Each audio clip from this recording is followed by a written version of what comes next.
Welcome to Veronica Live, and we are here with a Veronica Live family member who we always adore, Lieutenant Colonel Alan West, and he is working so hard for Trump as the Republican chairman for the Dallas GOP. Welcome back, Colonel West. It's good to be back with you, Veronica. Thank you so much. Well, and I was teasing you off air because I just got a picture from the Warrior Beach retreat where you came this early spring, and you're on my fridge. So it's Alan West. My husband's jealous because the picture looks really nice with my famous Army soldier. But love it. But anyways, we have so much to talk to you about, and I wanted to see if you took one for the team. I watched the DNC for 4 days, and it was rough, those speeches, Alan. Yeah, I took it for the team. I had a lot of Kaopectate, Maalox, Pepto-Bismol, Tums. I mean, they should thank me. I should do a commercial for them. But, you have to, and I told people, you have to see who the other side is. You have to see unfiltered, what they're saying, what they believe in, because how can you develop your case if you don't understand what they're trying to present themselves as? And furthermore, see how they are lying and how they are deceiving people. And so what I thought was so funny with the DNC convention is like they've been in charge and they're trying to act like they're not. And when you have Bill Clinton, and speak of, how you're talking about women's rights and you still have Bill Clinton speaking at your convention.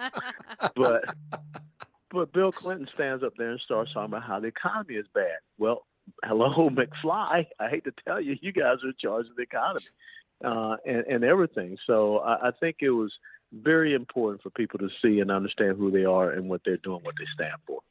Well, I just felt like all of the speeches were orange bad man, and then I was literally so ill that they actually had a Planned Parenthood food truck pulled up, and that first night they were like happy they killed 25 babies, and I've been praying for these babies ever since. And so I felt like the abortion, is health care. That theme was constant, and so did you see it that way as well? Yeah, it's sad because when you have in your convention, and the number one thing that you're having outside your convention, number one, pro-Hamas supporters, so you're a terrorist organization, and Joe Biden says those people out there have a point. And the other thing is that you're promoting the dismembering of babies. But you know what? I kind of don't mind them having a vasectomy clinic out there. I was okay because with all that. All those little leftist Delta males, I don't want them reproducing, okay? So that was a good point. Oh, I agree with that. So she picked, I call him the commie, Tim Walz, and then you are an Army man. I'm, your Air Force sister, and then his stolen valor, and John's a Navy guy. So we're represented here. So I had to hear it from you. Like he had a coin in Congress, which I'm sure you've seen and heard about. Mm-hmm, I saw it. Had his command master chief rank on command sergeant major. Command sergeant major. Oh gosh, I can't. It had the rank on the coin. That's okay. You were in the Air Force. you don't worry. We forgive you. Like command master chief and whatever. Well, then he was pushing this rank, and then when the intro came on, his wife was narrating and said the rank again, and absolutely. Yes. I mean, it was disgusting to me. And he had a DUI, which I don't handle well because DUIs are career enders in the Air Force. Yeah. Well, look, the guy's a liar and he's a coward.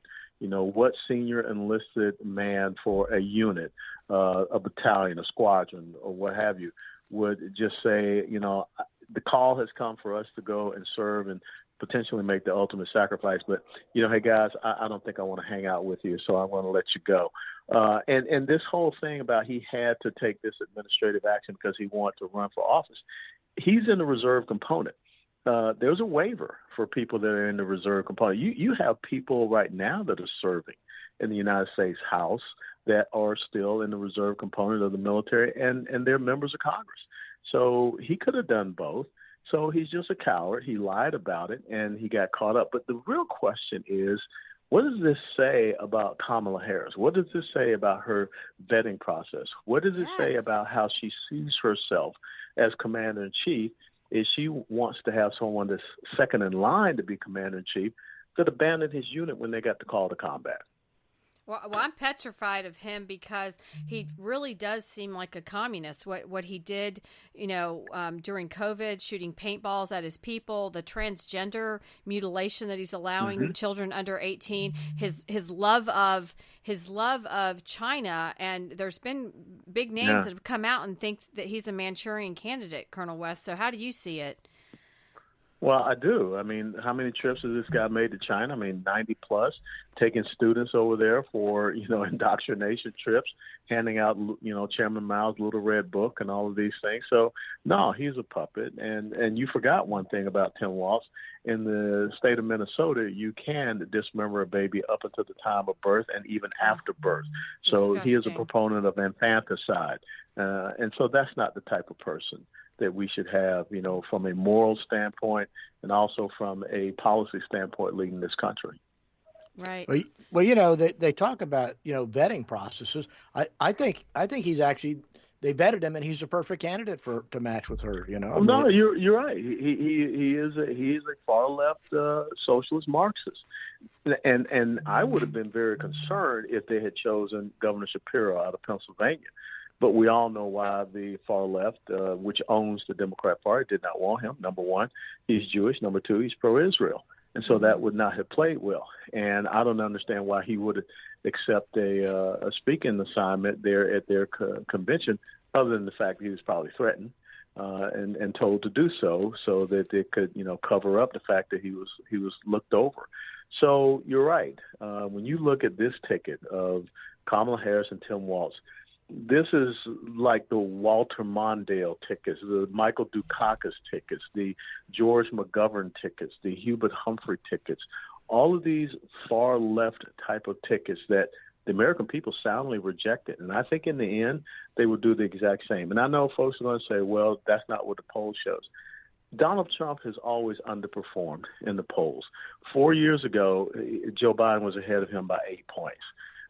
4 years before that, Hillary Clinton was ahead of him by 6 points at this exact same time. So he has never polled, high, because most of the people that are going to support him aren't going to, give the answers that they want to give in their heart. They're just going to say whatever the pollster is asking them or what they perceive that the correct answer is, because they don't want to be bothered. They don't want to be targeted. And isn't that a sad thing in America that people are afraid of expressing their true political viewpoints because they're afraid of being targeted? Well, I'm huge on X now, my little X account, and they go after me every single day, and they're awful. I wanted to ask you, because last Friday, RFK Jr. came out, that speech was literally incredible. Blistering.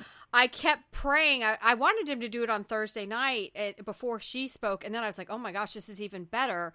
But I feel, and I've been putting this out on X, that he might be, when we look back years from now, the man that actually saved America by partnering with Donald Trump. And I'm shocked to even say that. But necessity is the mother of all inventions. And I think the necessary thing is to ensure that we preserve and protect this constitutional republic. And so you'd just be surprised what type of relationships can be invented out of that. And the way that he was treated by the Democrat Party, the progressive leftist puppet masters and manipulators, that was a slap in his face. And I commend him for the courage to stand up and say, you guys are insufferable. You guys are not truthfully what my uncle and my father stood for, which was America, the rule of law, the respect of the rule of law, and America's strength. And so I think it is a huge turning point, because I believe it could bring together that incredible coalition that looks at America. And look, Donald Trump used to be a Democrat. Everybody knows Donald Trump supported all of these Democrats, and they loved him back then. Right. Then all of a sudden, when he decided that, much the same as Ronald Reagan decided, that the Democrat Party left him, then he becomes public enemy number one. Yeah, it'll be interesting to see if Cornel West joins Kennedy. Joins the team. It's supporting it because they kicked him off the Democrats got him kicked off the Pennsylvania ballot, and he's not happy about it. So and there's no relation between the crazy black socialist with the wild hair and myself. So let's make sure we get that out there. But, it could be interesting once again, to see. I doubt that he will come out and say, I support Donald Trump. But it will be interesting if he comes out and says this, speaks out against the Democrat Party. They put themselves in a very, very untenable position. And I think in the long run, are there 40 to 42% that are just stuck on stupid socialist Marxists here in the United States of America? Absolutely. But I don't know if you can go above that.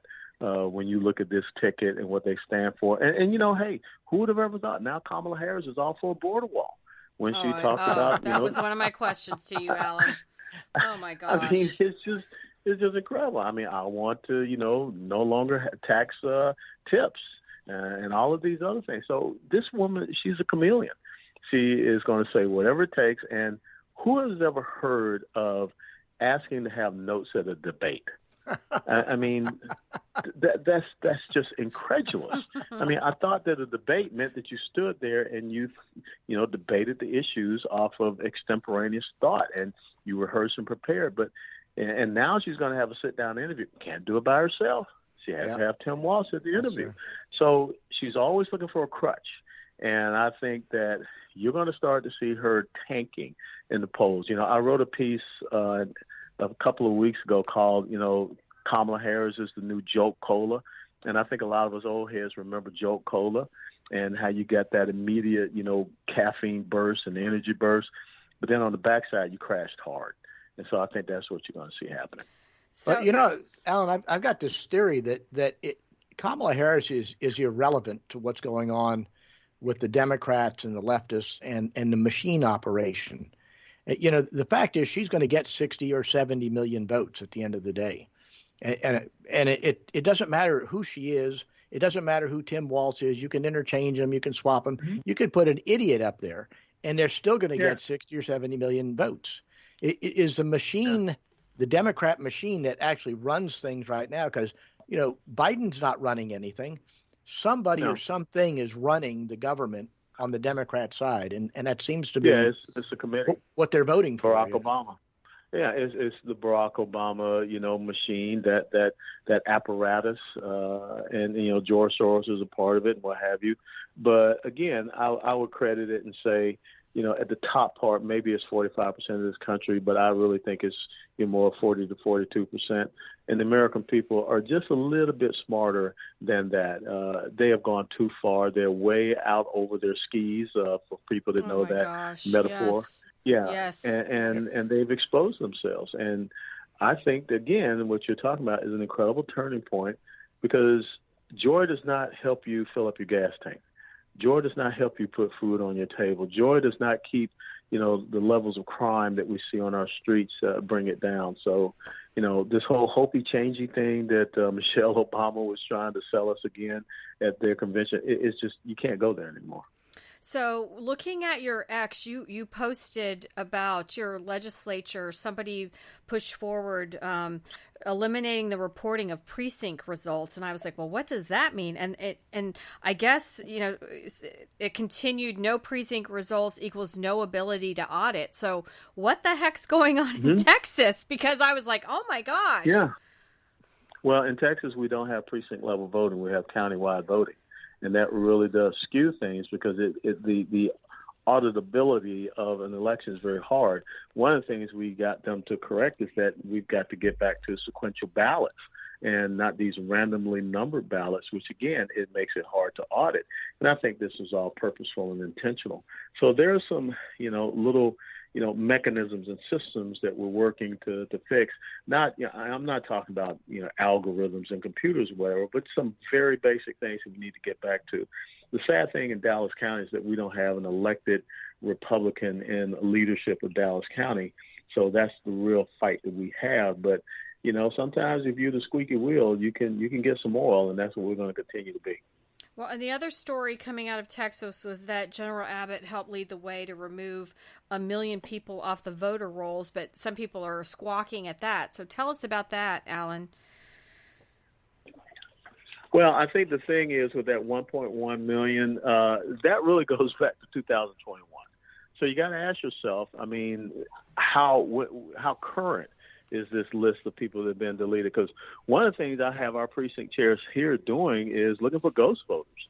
And every week, darn near every day, I'm getting a packet, where our precinct chairs have gone out and found ghost voters. I'm talking about right now. And so are these people that were also part of this 1.1 million, or are these people that we're still finding that are not? And so, at least here on the ground, we're trying to make sure that we are doing a current, I don't want to say purging, but a current review. And what we got them to do here in Dallas County was to post the voter eligibility roster every single month. So we can go back and we can check it, and we can see, are these people, dead? Are they at these residences that are there or not? So what are your thoughts, and where were you when you heard about the assassination of Trump? Because I feel like this is being suppressed. The Secret Service took forever for that Cheadle to finally throw in the towel, and we still know nothing. Yeah, I mean, I just think it was incredible that all of a sudden, I was just hanging out with my grandson at the pool, and the next thing you know, I hear this news, and it's just I didn't believe it at first, and then you come to see it, and it's like, you got to be kidding me. And when you look at that, I mean, any guy in the military can tell you how do you let someone get within 132 yards of a former president and have a direct line of sight? It was shocking. And then it took 2 minutes to almost get him in the vehicle, which that blew my mind too. Again, I know everybody is so excited about that picture of him standing up pumping his fist. That's the absolute worst protocol that you could do, because what's supposed to happen, you're supposed to keep him down. You're supposed to make sure that he is not exposed a second time, where there could be a second shooter. And, to have him standing up and try to get him to a car, when you keep him down, the vehicle, the extraction vehicle is brought to him. So there were so many failures in protocol. It's just unconscionable. And the incompetence that we saw, look, I think that President Trump should say, hey, Secret Service, thanks a lot. I don't want your people anymore. I'm going to go out and hire some former special operators. I want Navy SEALs, and they better be good looking. I want some Navy SEALs. I want some green. Well, of course they're good looking, because a Navy SEAL is just a pretty green beret guy that wanted to have a better looking uniform. Okay, so but you need to get some Delta Force guys, some Marine Force Recon. Yeah, I totally agree with that. And the other thing I wanted to ask you, because we've talked about it over the years, and I know it's happened to you, it's happened to me.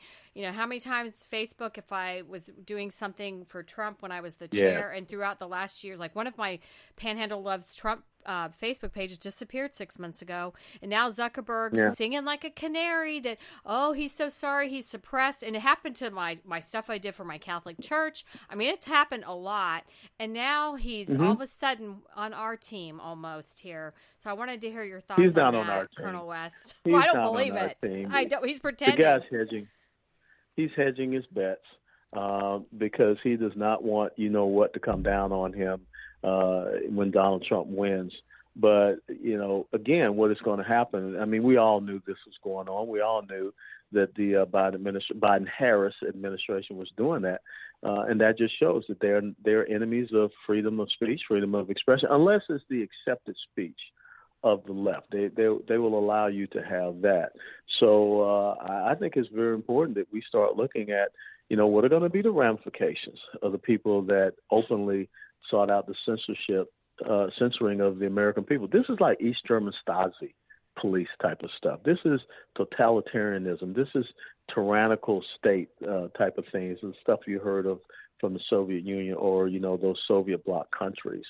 So I don't see Mark Zuckerberg as being a friend because, even recently we saw, Google, where if you tried to do a search, Donald Trump assassination attempt, you got nothing. So all of these people are pretty evil. So what do you make of the I don't know if you saw Obama's speech there, but they seem to be, I don't know what it's, the lying, the mischaracterization, but they seem to be seen like using words like freedom and when they were talking about the platform, and it made me recall Obama's statement years ago that the founding fathers got it wrong. That our Constitution, instead of saying what the government shouldn't be doing, it says, the Constitution should say what the government should do for you.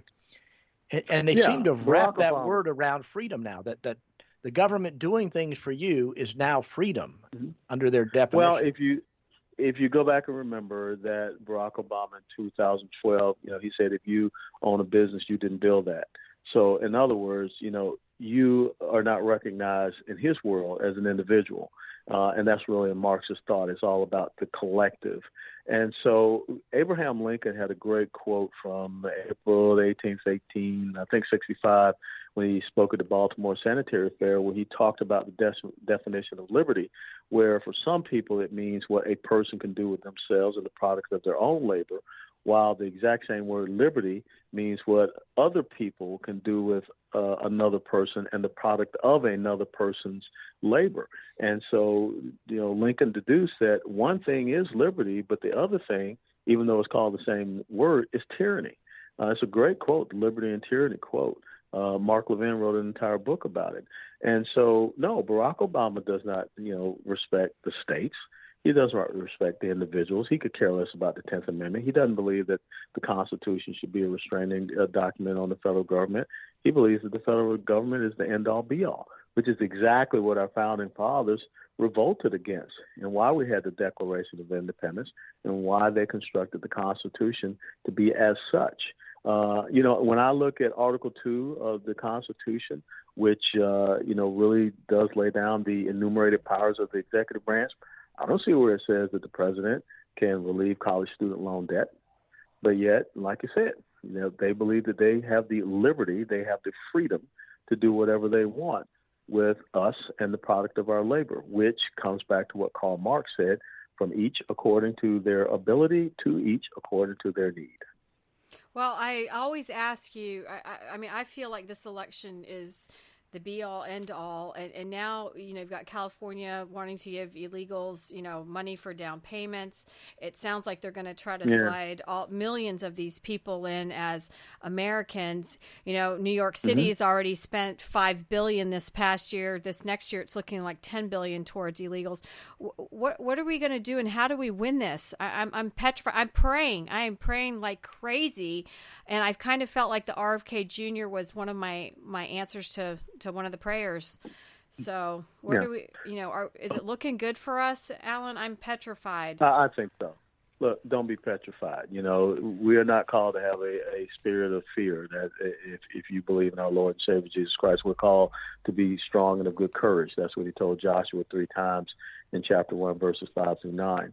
So I think that Americans are going to stand up. Americans are going to answer the call. I think that silent majority, their voices will be heard on November the 5th of this year. And it's going to be a horrendous setback for the progressive socialist left. And I believe that there's a coalition of people that are building that understands what it means to be an American. And they see that is under threat, to include young people who see that the dream that their parents and their grandparents were able to live and have is slipping away from them. And so we just got to, continue to expose who they are. And really all you have to do is let them talk. Let them talk and listen to their words, not so much, get caught up in the spectacle, as you saw last week with all the stuff going on around, but listen to their words. And I think more people will understand that this is not the path they wanted to go down.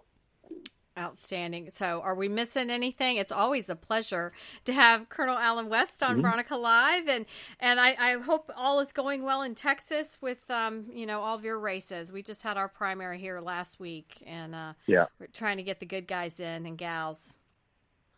Yeah, we're ready to cross, as we say in the Army, we're ready to cross the line of departure and engage for an ideological fight for the future of this country.